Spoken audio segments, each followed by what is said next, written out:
Coming Back is a listener-supported podcast. If you like the show and want to see it reach more grieving ears and hearts, support Coming Back on Patreon at patreon.com/ShelbyForsythia. My Patreon supporters get exclusive access to weekly grief journaling prompts and live grief hangouts with me.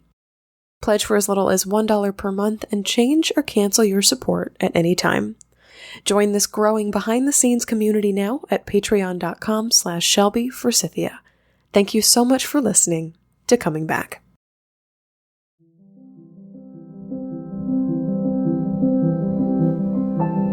Hi there, and welcome to Coming Back, a podcast about coming back to life after death, divorce, diagnosis, and more. On today's show, I'm talking to the podcast host of Life After Losing Mom, Kat Bonner, about losing both her mom and her grandmother in her teens and 20s, and how at some point we must all make the conscious choice to come back from the losses we face. Also this week, I'm talking about the grief of feeling stuck. Have you ever felt stuck in the aftermath of loss? I'm Shelby Forsythia, an intuitive grief guide and coach who speaks, writes, and teaches powerful truths on grief and loss. My mom's death in 2013 set me on the path to becoming a lifelong student of grief, and I use what I learned to equip others with the knowledge to heal and remind them that they are not alone. Because even through grief, we are growing. Let's get started.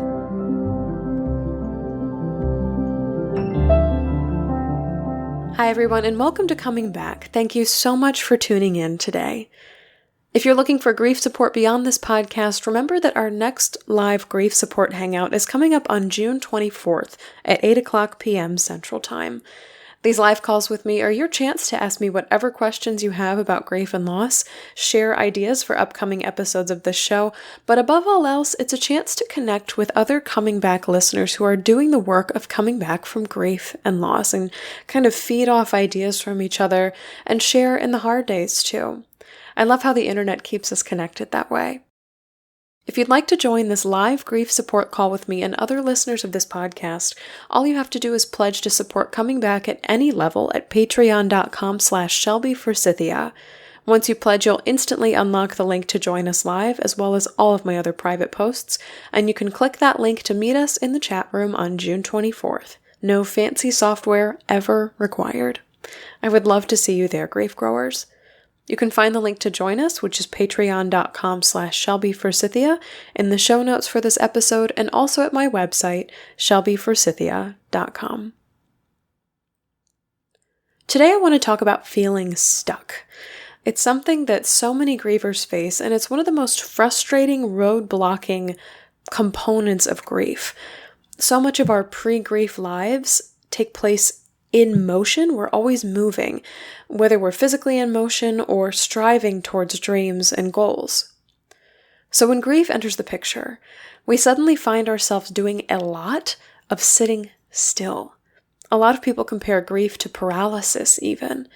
This whole body, mind, heart sensation of not being able to physically, energetically, emotionally move. And when we're sitting still in grief, feeling like there's nowhere to go and nothing to do, I mean, honestly, it can feel like we're failing at grief and failing at life. Like, shouldn't there be a way out of this? Shouldn't there be something to do besides just sit here? It feels like I'm going to be here forever. A lot of people relate this to their purpose, like they blow it up to be, this means I have no purpose, no life purpose. I am stuck because I don't know my purpose. But grievers can also relate feeling stuck to things like a lack of joy or a lack of motivation, a lack of drive, a lack of direction, or even just a lack of interest. Some of you in the Grief Growers Garden, and a lot of the people that I work with through the grief recovery method have relayed this feeling or this sensation of being numb. That's a symptom of stuckness, too. The first thing to do when you're stuck is to recognize I am stuck. Just bringing some awareness to the fact that it's happening can be a relief. Like, oh, that's what I've been feeling. That's what has me feeling crummy. I'm feeling stuck. Okay, that's a start. The next thing to do when you're stuck is normalize your stuckness. You are not the only one here, I promise you. I have been and am currently in seasons of stuckness. And I encourage you to hop onto the Grief Growers Garden Facebook page and poke around in there. There's a lot of echoing sentiment of not really knowing where to go or what to do next, or even if there's anything that can be done in this moment. You can also find this in a lot of books and memoirs about grief too. One of my favorite resources for coming back is Sheryl Sandberg's book called Option B. In it, she talks about psychologist Martin Siegelman's 3 Ps that stunt recovery, the biggest of which, and the most difficult for most people, is permanence, the belief that the aftershocks of our grief will last forever. She has this passage, and I'll actually read it on the show today if I can flip through this book. It says, "For months, no matter what I did, I felt like the debilitating anguish would always be there. Most of the people I knew who had lived through tragedy said that over time the sadness subsides. They assured me that one day I would think of Dave and smile. I didn't believe them. When my children cried, I would flash forward to their entire lives without a father. Dave wasn't just going to miss a soccer game, but all the soccer games, all the debate tournaments, all the holidays, all the graduations. He would not walk our daughter down the aisle at her wedding. The fear of forever without Dave was paralyzing." There's that term paralyzing again in relation to being stuck in grief. So you are definitely not alone. And grief growers, I know that feeling less alone is not the same thing as feeling better, but please know in your stuckness that you are not the only one in the world, for as much as it feels that way. You may be stuck. Yes, we will acknowledge that together. We will all acknowledge that with you today. But you are not the only one stuck. There are so many of us out here who have walked and are continuing to walk the road back from stuckness. The third thing to do when you're stuck is to reframe stuckness. And this is probably the hardest thing to do. For most, if not all of our lives, we're taught that a lack of motion or striving or goals or tasks or having something to do is bad. Like it has morality placed on it all of a sudden, good versus bad. That if we're not chasing momentum, that we have nothing to live for, that we're failing. It's expressed in this thought of, well, if I'm not doing anything, what's the point in being alive or in being here? And this idea, this teaching, this mentality, frankly, is toxic and garbage. It reduces people, us, humans, down to our productivity and our exterior accomplishments, and that's not healthy. It's something that I still struggle with, grief growers. This urge to get unstuck so we can get back to making things and doing things and accomplishing things, it's very, very real. One of my favorite podcasters, Rob Bell, did a sermon-like episode just this week called A Bit More About That Last Episode. It's a follow-up to his previous episode, which is called Some Days I Feel Lost. So it's like this paired set of podcasts, Some Days I Feel Lost, and a bit more about that last episode. And in these 2 episodes in this series, he talks about how being lost or wandering or having no direction is not our enemy. In fact, it's this universal human experience that humanity's been having for over 3,000 years. It's a normal part of human life. He quotes a lot of the Bible in his episode. He comes from Christian roots and pastoral teachings. And what was interesting to me is that the Bible is surprisingly full of examples of people doubting their role, their purpose, their direction in life. And what made me laugh is that Rob Bell even cautioned about not trusting people who say they've never been lost. So people like overzealous megachurches or self-help gurus or doctrines that think they've got God and religion or life all figured out, because those people are really lost. And there's kind of a lack of humanity in never being lost or stuck, where I'm personally like, wow, you say you've never been lost or that you have it all figured out? I don't know that I can trust you with my story or my heart and my grief, because if you've never been here, you have no idea what this is like. I don't know if I can take advice or teachings or truth from you. I don't know about you guys, but I want to hear from the lost and stuck people. I want evidence and proof that being stuck won't be the death of me. It's just a part of the process. And it's just where I am right now. So in terms of this reframing, I want to throw some what ifs out there for you today to ponder. What if being stuck was not an enemy? What if being stuck was a normal human experience? What if being stuck is not forever, if it's not the permanence thing that Sheryl Sandberg talks about? What if it's just where you are right now? What if, and this is a big one, what if being stuck was productive, full of movement, and accomplishing something on your behalf? You know what's funny, this is just now coming to me, is that you never hear about kids feeling stuck. Kids are often in these spaces where they're not doing anything or accomplishing anything, or even moving sometimes. But do we tell kids that they're stuck? That they need to get going or they're going to miss out on something, that they're worthless or useless in a lack of constant momentum? No. Adults and kids usually call that free time, or recess, or playtime. There's no agenda. There's nothing to really do or be or go towards, but kids are allowed to have it. And we don't scold them for it. We understand that there's learning and growing happening in these areas of unstructured play, of time without purpose. And even though there's not an explicit goal, something is happening. What if being stuck in grief is like our hearts going on recess, hearkening back to this notion of wanting to play and explore without having to accomplish anything? What if our hearts just want to lay on the floor for a while without the pressure of meeting a deadline? What if our brains just need to be still so our bodies can catch up and process everything we've been through? What if there's something happening in the stuckness? What if we're learning that doubt and frustration and being lost are normal and a part of the process? What if we accept that something we don't fully understand, and may never understand, is happening in what we think and label as stuckness? That would be pretty radical, wouldn't it, grief growers? My goal today is not to get you unstuck in grief. I don't know that I have that power, or if that's even my job. I just want to give you room and space to breathe here, grief growers. You are not the only human who feels stuck right now. You can join our big worldwide I Feel Stuck Club. And being stuck, for as much as it feels like it, and for as much as you tell yourself it is not doing nothing. Even here, even in stuckness, even in this paralyzing stillness of the aftermath of grief, something is happening.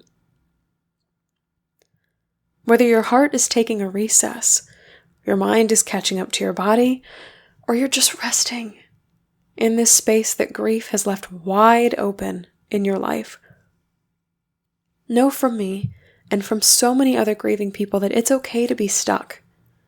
It is safe for you to be stuck. And just uncork that pressure valve just a bit. Grief requires nothing of you other than you experience it. No goals, no accomplishments, nowhere to be, no milestones. Stuckness is an ancient human experience. So if you're here with me, welcome to Stuckness. If you'd like to share your story of being stuck, I would love to have you join me in the Grief Growers Garden, which is my private Facebook page for listeners of this podcast. Click the link in the show notes to join me and let us know where you felt stuck in your loss. Next up, my conversation with Kat Bonner, who lost her mom and her grandmother in her college years.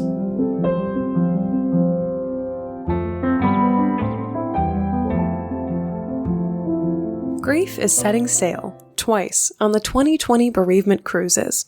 To join a boatload of grieving hearts for interactive grief workshops, heart-healing craft projects, circles of hope, and a beautiful candlelit night of remembrance at sea, request more information at comingbackcruise.com. You'll be contacted by the cruise's organizer and previous Coming Back podcast guest, Linda Finley, to hear more about your choice of 2 tropical cruises setting sail in 2020. And when you're ready, she'll help you reserve your spot on board. Bereavement Cruise cabins do go quickly, so request more information now at comingbackcruise.com, where grief finds support and community on the open sea. Kat Bonner is a grief coach for motherless daughters. Through one-on-one coaching and her podcast Life After Losing Mom, she guides women who've lost a mom through the ups and downs associated with grief. You can find out more about her work and listen to her free podcast at katbonner.com. Well, Grief Growers, I am so excited to introduce you to Kat Bonner, who, off the mic, we have just recently discovered is from North Carolina, which, if you've listened to the show long enough, you know that I am from North Carolina as well.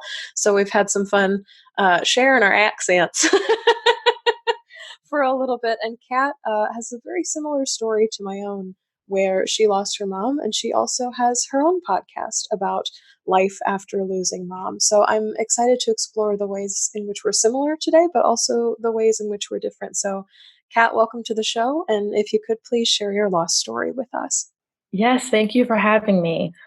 I will try to be as brief as I can. I haven't talked about it in a while.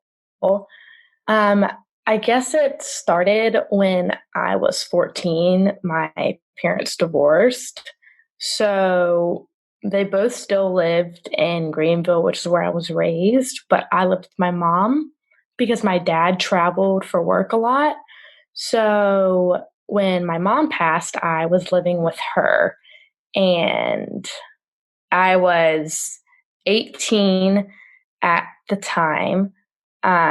We had just downsized and sold the house that I grew up in. So it was our very first night in our new townhouse. And one of her friends came and knocked on my door one night with some police officers. And I was like, what in the world is going on? I'm dreaming. And they all came inside and sat me down and basically told me that your mom has been killed in a car accident. So that the rest of the day was pretty much, I don't really remember much, but a little bit of background. My mom was an alcoholic, so she was drinking and driving, and she was killed on impact. And I ended up, since I was home alone, I ended up actually calling my dad because he was the first person that I could think of to basically break the news to everyone. And after that, my mom's mom was still alive. So I went to go live with my mom's mom. And this was in April of 2013. And then I went off to college about an hour away in August of 2013. So I basically had another mom. And when it was right before I turned 21, so it was October of 2015. So about 2.5 years after my mom passed, I was actually home for fall break visiting my grandma that I lived with, and she got really sick, and I ended up losing her, surprisingly. And yeah, so it was a matter of losing 2 moms in a matter of 2.5 years. She just got really sick really fast. And then, yeah, that's kind of where it, I guess, ends. I haven't really had any other immediate deaths since then.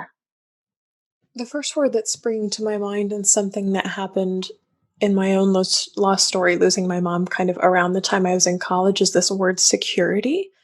And literally feeling like, especially because you describe your grandmother's like my second mom. I had this mom, and there was this figure, and then she was gone. And then here's this other one, and here's this figure, and now she's gone. It's like I keep getting this visual of the ground falling out from underneath you. That's a very good description, pretty much. I know that people probably would be like, oh, it's your grandma. But after my mom died, it wasn't just my grandma. So I was like, okay, I know what it's like to lose one mom, but to lose basically what is 2 in a matter of that short amount of time, I didn't know how to handle it. Yeah. Can we explore the role of your grandmother for a little bit because that is something that the world, society at large likes to do is tell us that certain losses based on their proximity to us should be ranked as more severe than others, even though people on the outside have no idea what their roles and what their stories are in our lives. Yes, absolutely. We can definitely discover that. I guess a little bit about my grandma. I don't know my dad's side of the family, so it was literally just me and my grandma. Her husband died when I was 6, and she lived in the hometown that I grew up in. So we were always, pretty close. And then so she normally obviously played the grandma role until my mom passed. And then my mom passed, everything, happened so quickly. So I was like, okay, like, I'm going to move in with grandma. Like, don't really have a choice. I'm about to graduate from high school, that sort of thing. And it wasn't so much a role, like, she was still my grandma, but because I lived with her, I think it made it seem like she was my mom and she still took care of me. I mean, even after losing her own daughter. So we never really like talked about my mom or had that sort of conversation, but we both just kind of took care of each other. And I think that's where our relationship just really manifested into a mother daughter type of relationship. Like, I live with you. So when I go home, like, I'm going home to you, like most people would go home to their parents. So her home just became my home. And that's just kind of how that happened. I know there's probably so many people listening who are like, well, maybe my parents were not a part of my life, or maybe one parent died and so I was raised by somebody else. So to have this parental figure, regardless of what their quote unquote label is in life, I think makes a lot of sense. Absolutely. And it was the closest thing that I had to my mom. Yeah. Yeah. And that proximity too of like, she was my mom's mom, so that same side of the family and knowing Yeah, who she was as a person and how she died, like not having to explain the story, it sounds like was part of it too. very much so. We all knew what happened. We were all in this together. So since I don't have my mom's mom is the next best thing. I'm interested because I did not know this element of your story that your mom was an alcoholic and then died in a car accident. I'm wondering like what your feelings are towards her death, towards how it happened. Well, I actually didn't know that she was an alcoholic either until the day before I moved in for college. So originally when she passed, they were just like, oh, like it was a car accident. Alcohol is suspected. The news. They're all like, alcohol's always suspected. Well, yeah. So I found out when the toxicology results came back, like a few weeks later, that her blood alcohol content was well above the legal limit. So originally, I guess my feelings were just very angry. Like, I know that sounds cliche, but I was angry at myself for not knowing that she had a problem. I was angry at her at first for, drinking and driving. But then when I started to think about it, I was also relieved because she did not suffer. I mean, she died on impact. So that's the way that she wanted to go, regardless of if she were drinking and driving. Who's to say that if she wasn't, she would still be here? I can't think like that because we don't know if that's the case. And the situation is what it is. But regarding her having that disease, once I, talked to my dad and some other people, they were like, we tried to get her to get help for years and she didn't want help. So, in some ways, I do think that she made selfish decisions, but she cannot control the fact that she was sick. So, her decisions ultimately led up to her becoming an alcoholic. And I think that she knew it was selfish to drink and drive, even like, and she knew that it was wrong, but that was just the way that alcoholics think. So I guess my feelings now toward it, I have a lot more passion, knowing that it was definitely not something that she could, like the sickness itself was not something that she could control. And there was nothing that I could have done differently, regardless if I had tried to help her, if I knew she had a problem or not. She didn't know she had a problem, so she was not going to get help. Wow. I'm literally getting chills as you're talking because I I don't know how to put words to this, but I see you having this. I'm going to try. I see you having this like zoomed out perspective from everything that happened, but at the same time, you and I had this conversation before we got on the mic of like, you're 24 years old, I'm 26 years old, and all the time, I think, especially in a podcasting space when people don't really know like the stats of who's on the other side of the mic, you sound like somebody who could be in their 30s or 40s with the amount of like wisdom and compassion about this that you've developed. And this is a big deal. Like finding out, I literally wrote down discovering her mom was an alcoholic. Like that's not an easy thing to contend with after someone we love has died. Like dealing with grief is one thing, but the discovery of secrets or additional information or like a betrayal or a sickness in this way is like, that's some real heavy shit. Yeah, absolutely it is. And it definitely, it's not that it didn't make it harder because I guess things are only as hard as you make them, but finding everything out after the fact, it just literally right before I moved to college, I was like, okay, what is this nonsense? Like, what the fuck am I going to do? Like, how am I just now finding this out? And I was angry because I thought like my parents were almost sheltering me.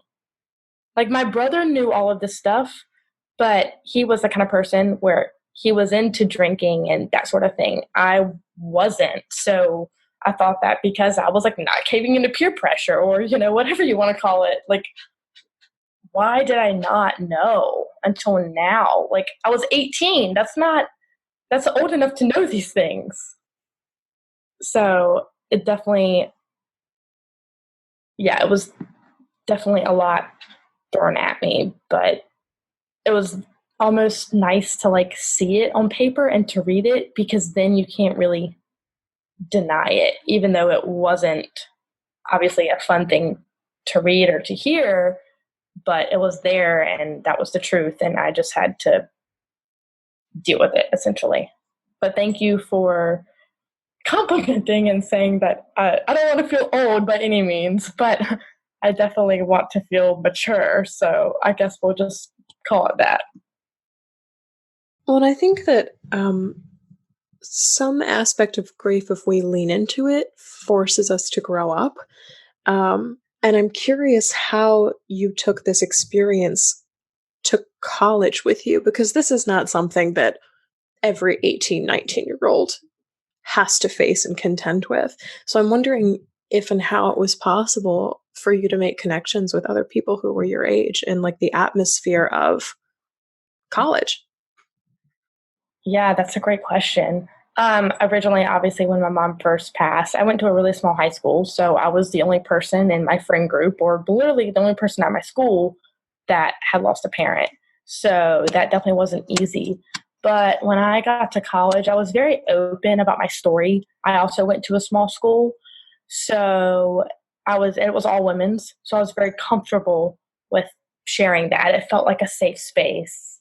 And I ended up having like a ton of resources. And it's crazy now, I can count on two hands how many girls like in my class or that I know from college have lost their mom or their parent. And I think I was definitely the first, but just talking about it and sharing that with them, I mean, it was crazy, you know, the connections that I made. So I was comfortable talking about it. And I definitely think the community helped. The president of the school actually lost her dad when she was in college, and the dean of students, and they both reached out to me, which is crazy after my mom passed. And, hey, if you need anything, let us know. So it was definitely just everybody needs, that safe space to where they can share their story and know that it's not going anywhere. And to be able to meet all these other women who had been through something very similar at also a young age was not reassuring, but definitely very comforting. Can you describe the difference between the two? Because that's interesting that you said that. You're like, not reassuring, definitely comforting. I feel like I use those words interchangeably all the time, Mm. but comforting, I think I just use more in a sense of, okay, I'm not alone. I'm comfortable talking about this and sharing this, and comfortable knowing that, this is my life and it's okay. Like that brings me comfort almost. It's more, I guess, emotional. And I think reassuring is more of a mental thing. And what I mean by reassuring is being mental is somebody, just me talking to somebody about how I feel regarding, the situation or whatever. And they're like, oh, like it would be normal, or I hate that word, but feeling that way would be expected. So I can get comfort really from only these groups of people, but I can get reassurance from multiple people. So I think that's where the difference is. That's really cool. I've never heard it phrased that way, and I like that. Okay, does that answer your question? Yeah, well, I mean, you can answer. This is a podcast. You can answer it however you want to. This is not graded by any stretch of the imagination.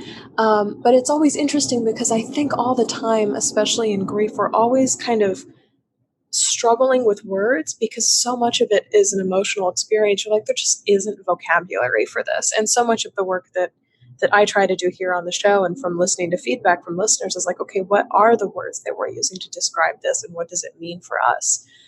Because some people hear the word comfort and they're like, don't even try.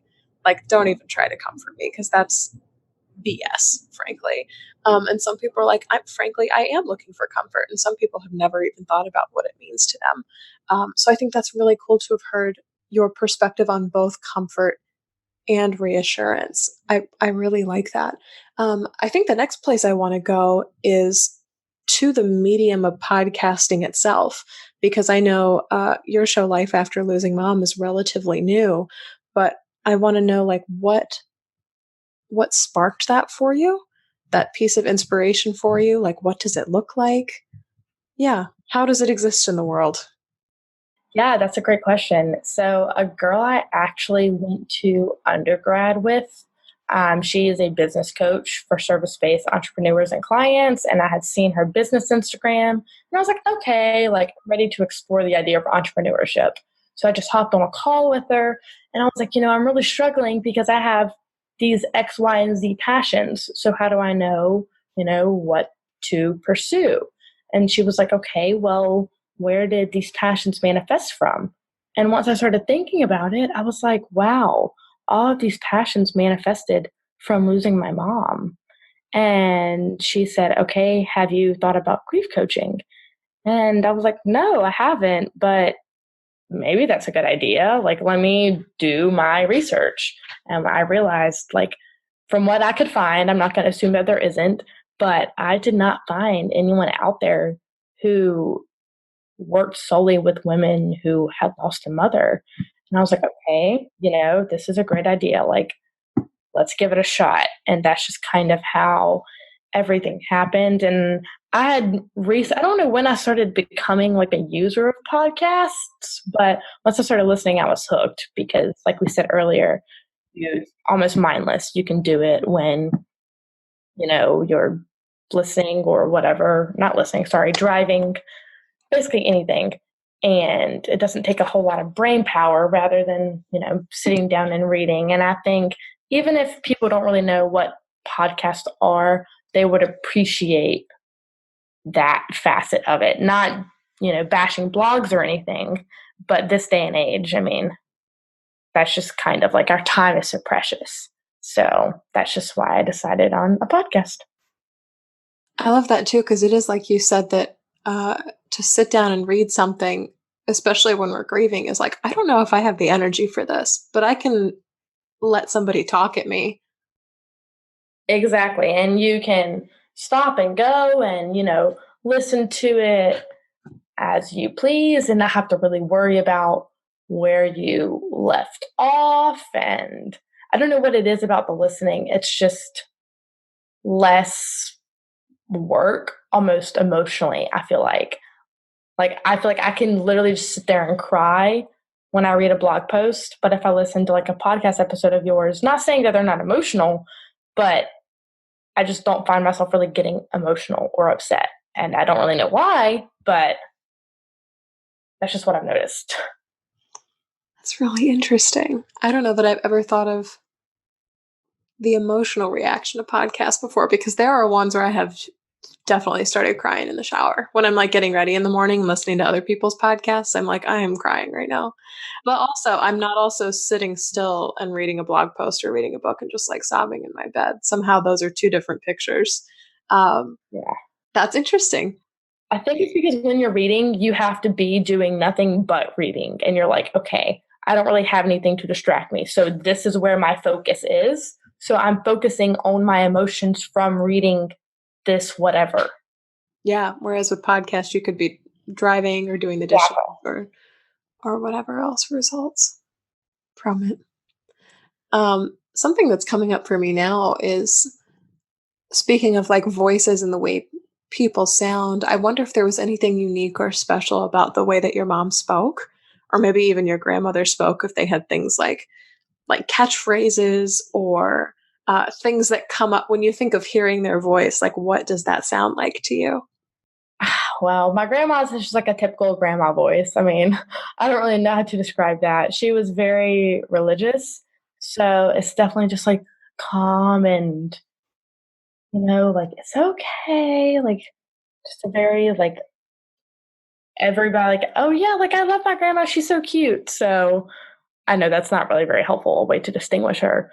But when I think of it, I just think of like a literally an angelic voice. And I think it's fitting because she was religious and she's an angel and, X, Y, and Z. But when I hear my mom's voice, oh man, one of her favorite phrases is actually, it's all good, which is so funny because that's like my life mantra now.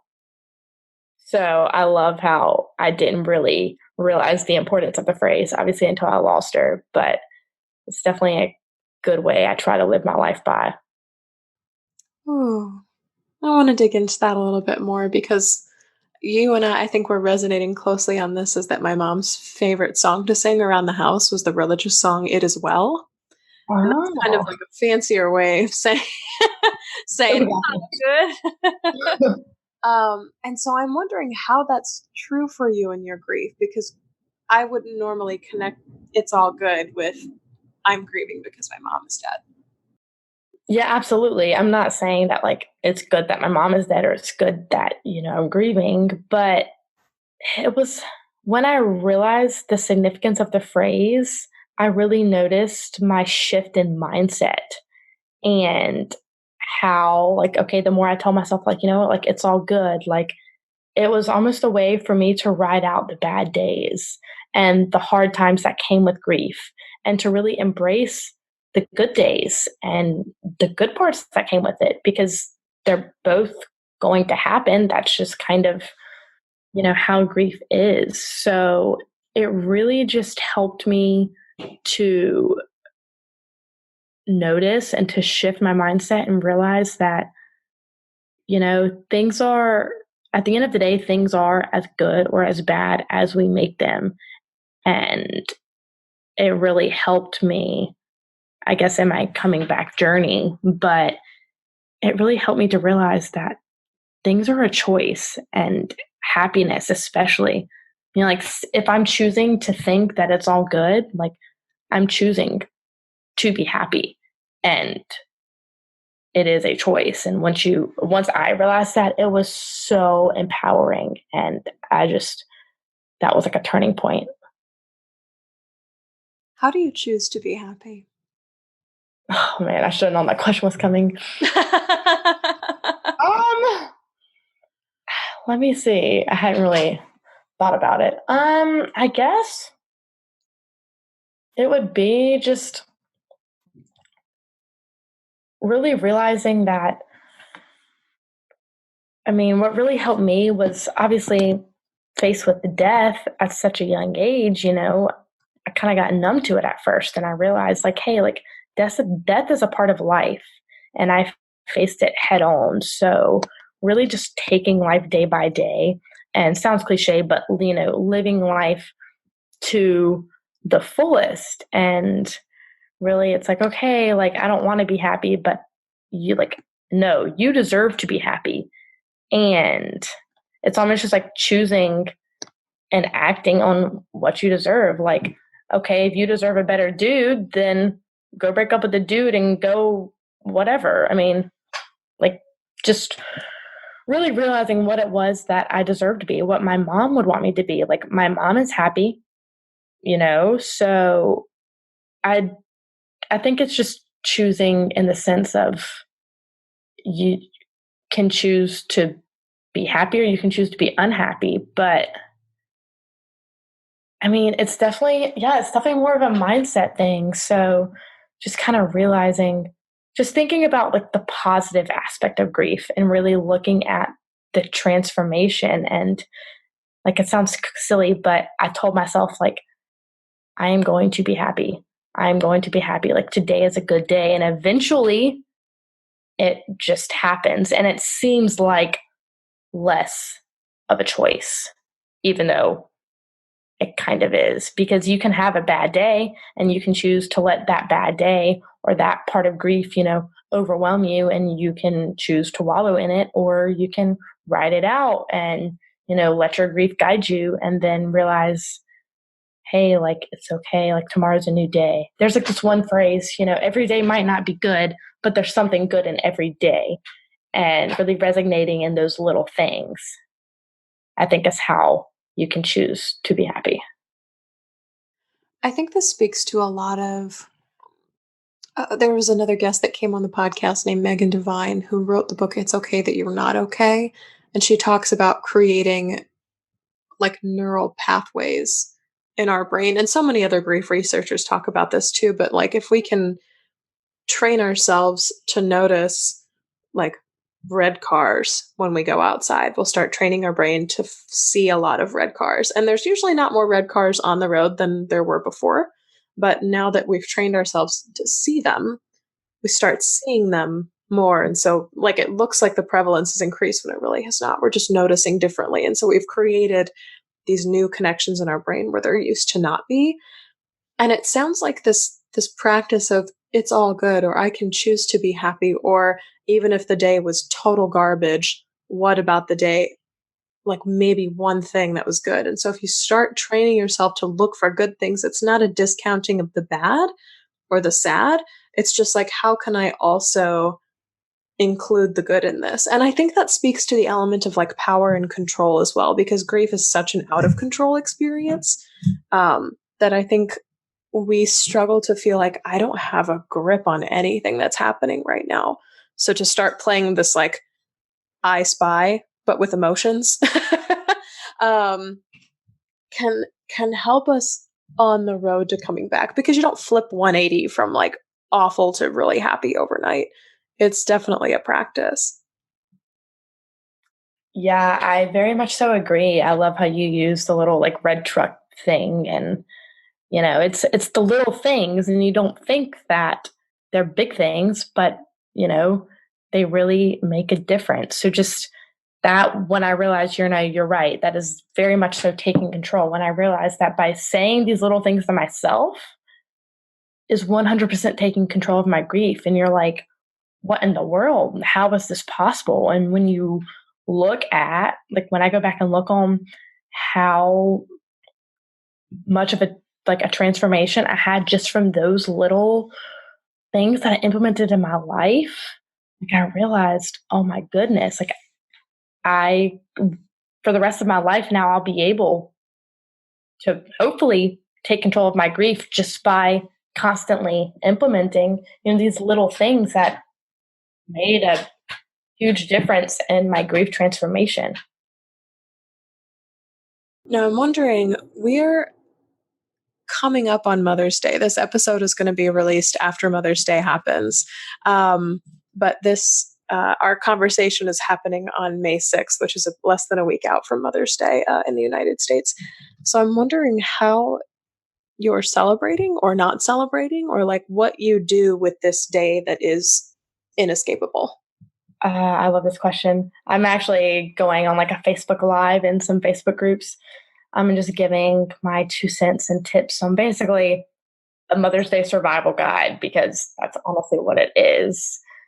What I have noticed with Mother's Day is, with other holidays and other days, it can be, family oriented, that sort of thing. But Mother's Day is literally just for moms. So I think that's why it's much harder. But I try to go somewhere new. Like this weekend, I'm going to Greenville, South Carolina. I've never been before and I've always wanted to go. So I was like, okay, there's a balance between, I think, isolating yourself and just putting yourself out in public in general. I've tried to avoid public places leading up to Mother's Day because it's just a god awful reminder at that point. But the day of, I definitely don't have any traditions. My mom was cremated, so it's not like I can just, go to her grave and visit her. And even if I did, I would not want to go there because I cannot stay in my hometown. And that would just be very bad for me personally, like not a good way for me to cope. Since she is cremated, I definitely feel like she's literally everywhere. So if I want to have a conversation with her, like, let me go sit outside and watch the sunset and go talk to her, that sort of thing. But in regards to like what I do on Mother's Day, I kind of just do, like, I let my grief guide me. And I know that's probably a very vague answer, but since it's a very non-traditional holiday for me, each one is different, but it normally consists of eating a lot of chocolate and or junk food and watching Netflix. So definitely I do not get on social media. I mean, I will obviously this Sunday just for, business purposes, but I don't really find myself talking to people. And, they understand that. So just it's almost disconnecting rather than isolating. That's the way that I like to think of it. And sometimes, I'm not going to lie, I throw myself a pity party. And that's not a thing that I usually do. But if I decide I want to pitch a fit and I want to scream, then so be it. That's what I'm going to do because this is one day where I feel like it is 100% appropriate for me to do that. I mean, I don't really care what other people think, but I just find myself only really feeling that way on Mother's Day. But definitely letting my grief guide me is what I can recommend for other folks. Literally just do whatever you have to do to get through the day. So, like I said, if that's pitching a fit, go pitch a fit. If don't feel bad about eating your weight in chocolate or junk food. It doesn't matter. It's one day, and the next day you can get back on your diet or whatever. So I'm smiling as you're saying that because that's kind of how I do Mother's Day also. Like, I give myself permission to go have a pizza or like go buy flowers, even though no one's going to receive them except for me, or like things like that. And letting grief guide you is really important too, because sometimes something that I tell people when grief anniversaries or like hard days are coming up is like, make a plan, get as close as you possibly can to the plan. But like, if you just want to stay inside and eat chocolate and watch Netflix, like, you had a plan and it's fine that it fell through. Like, but for people who are like, I don't know what to do on the day, I'm like, maybe some structure is helpful. But I love this distinguish you made. You're playing a lot with vocabulary in this conversation with Ayla, between disconnection and isolation. Because one, at least from my perception, disconnection seems conscious. Like, I am consciously deciding not to touch social media today. And isolation is just this, I get this image of like a suffocating blanket of loneliness. yeah, that's very much so correct. I never really used, those two words. I guess they just kind of came out, but it's a very good way to distinguish because you're both kind of like by yourself, whether you're isolating yourself or whether you're disconnecting yourself. But it's definitely important to be conscious of what you're doing, especially when it comes to grief. So that's why it's like going back to a choice. Disconnection is a choice. So you're choosing to basically just not be present with whatever you're disconnecting from, and you're choosing to be present with yourself or with, whoever you're with. In my case, it would be present with myself. And it's very riveting. Maybe that's not the right word, but it's just like, okay, I'm making this choice and I'm choosing to let my grief guide me. So I know I keep going back to making choices, but that's very much so what I believe it is. And I think that's a great reminder through this conversation today that so much, like, it was not our choice to have our loved ones die. Like, we did not choose to lose our moms or your grandmother or like any of the other things that we've lost. And listeners of this show in a million years would never have signed up to have faced the losses that they're facing. But the thing that we can choose, or the thing that we do have power over, is how we respond in the aftermath. And that's not to say that we should take up all responsibility 100% immediately afterwards, because it's not 100% to 100%, but this gradual growth, because even through grief we are growing, this gradual growth of, okay, I feel like I could be in charge of this, or I feel like I could choose this, or I feel like I could try this on even for 5 minutes and see how that feels, and then maybe put it down and try something else tomorrow. That coming back to consciousness and starting to build back that foundational power or ground underneath our feet, that stability, security, the thing we were talking about at the beginning of the conversation, is a really, really big byproduct of grief. And frankly, from a lot of the reading that I've done from Sheryl Sandberg, from Barbara Hopkinson, who did A Butterfly's Journey, came on, I think, in season 3 or 4 of Coming Back, is the practice of resilience, is how much do you believe you can choose after the thing you really did not choose at all. Wow, I like that. Yeah, it's grief is 100% about being resilient. I don't really consider the first like phases of grief or, whatever a choice, because that's just a whole other story. But gradually, like you said, when you realize that it's these little things that, I mean, if you don't make the choice to take control, back up. Taking control of your grief and getting help is a choice. And that comes from realization. That comes from noticing that, hey, my grief is consuming me and I have a problem and I need help. And I'm choosing to get help because I don't want to live this way forever. I don't want to be miserable. Like, who on earth would want their grief to consume them for the rest of their life? Like, that just sounds absolutely god awful. So once you realize the transformation and how far you've come, it's like, okay, I was able to take control of my grief. So I was able to choose to let myself have this transformation. Yeah.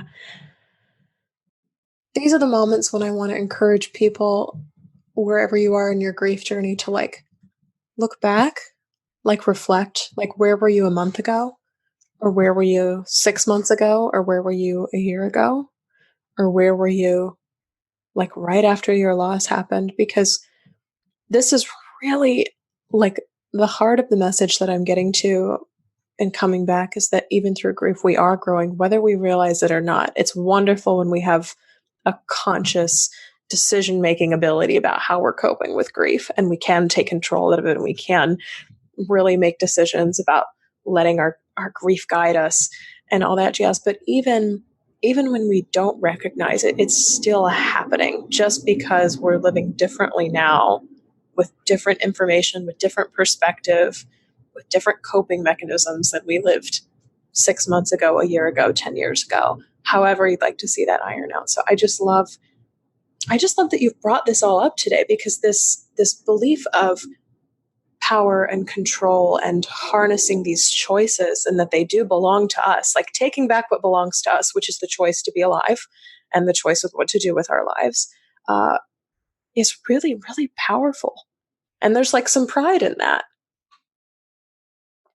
Yeah, there very much so is. I see so many people that, struggle in their grief journey. And I mean, it starts with being vulnerable. Obviously, nobody wants to admit that they have a problem, but even knowing that you're not alone, it takes a lot of strength to realize that, you need help. And it takes a lot of, self discipline to get the help and then to transform. But it's all about self reflection, and celebrating, the small victories. I think that's how I was really able to make that choice. But, realizing that, you have come a long way. And even when you just look, you can look a month from where you are now, and realizing that you've grown just in this short amount of time. So that's almost an encouragement or a catalyst to just keep growing and to keep getting through, your grief, and to keep working through it so you can fully see the transformation that is ahead of you. It takes, it definitely does take self-discipline, like I said, but it takes celebration. Like, it seems scary and daunting, I think, to go back and look on how far we've come, but it will most of the time yield a positive outcome.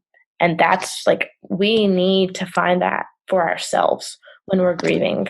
We need to see that, we're doing okay. And when we see that we've grown even just a little bit, that it's not a struggle, to get out of bed in the morning.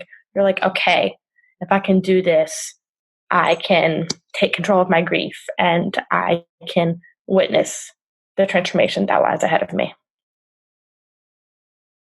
I think that is just the perfect place to let people know exactly where they can find you and work with you as a grief coach, as well as where they can find your podcast and everything else that you do as well.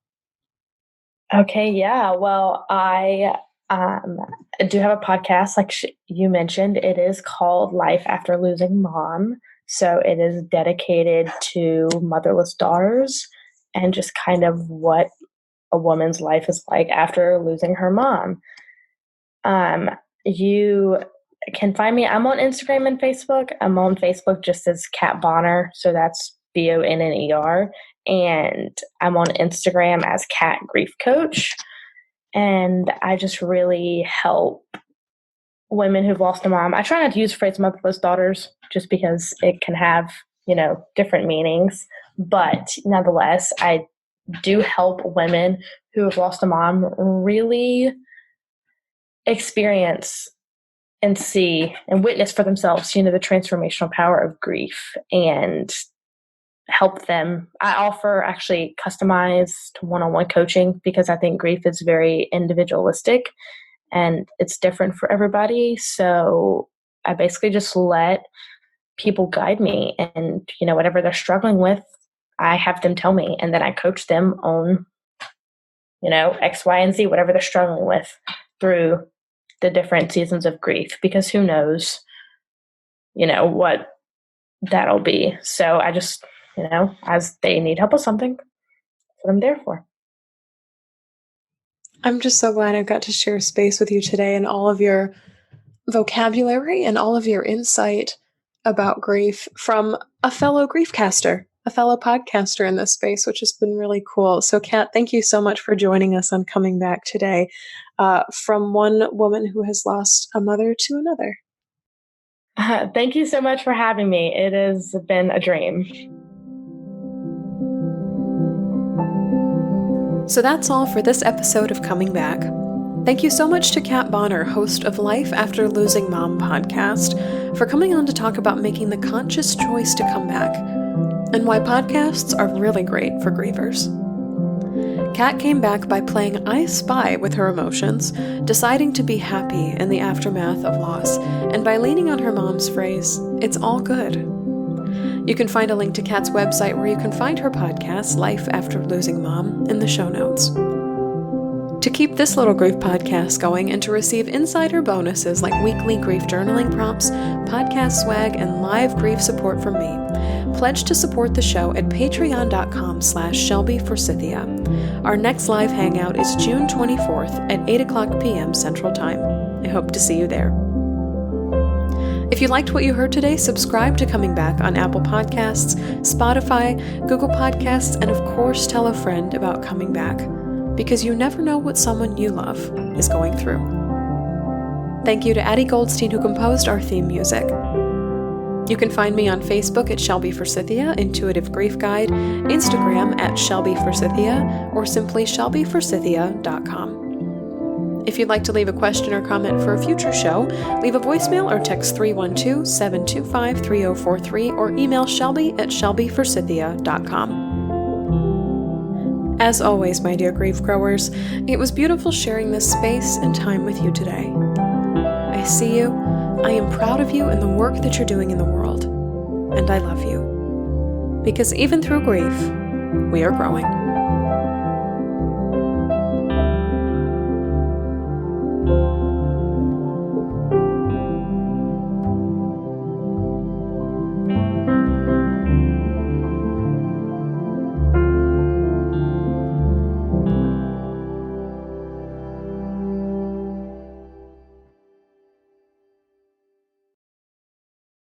One-on-one grief coaching is a powerful way to sit across from your loss and say, what do you have to teach me?